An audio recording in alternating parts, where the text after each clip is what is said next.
ગઈકાલ તારીખ 3/2/2026ના રોજ કાલાવડ ગ્રામ્ય પોલીસ સ્ટેશનમાં એફઆઈઆર નંબર 88/2026 દાખલ થયેલ હોય,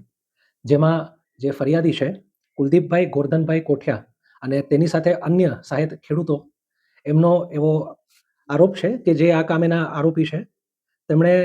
ફરિયાદી તથા સહાયક ખેડૂતોના ખેત પેદાશનો માલ ખરીદી કરીને તે માલને પોતાના વિશ્વાસમાં પૈસા આપવા માટે કહીને માલ લઈ લીધો હોય, પરંતુ પૈસાનું પેમેન્ટ કરેલ ના હોય, જેમાં કુલ માલમાં મગફળી 6073.8 મણ, જેની કિંમત ₹84,92,204, તેમજ તલ 112 મણ, જેની કિંમત ₹5,80,397, તેમજ સફેદ ચણા 374 મણ, જેની કિંમત ₹6,25,000, એમ ત્રણેય મળીને કુલ કિંમત 96,97,601 ની ફરિયાદી તેમજ અન્ય ખેડૂતોની સાથે છેતરપિંડી, વિશ્વાસઘાત તથા ઠગાઈ કરેલની ફરિયાદ નોંધાયેલ હોય અને આરોપી હાલ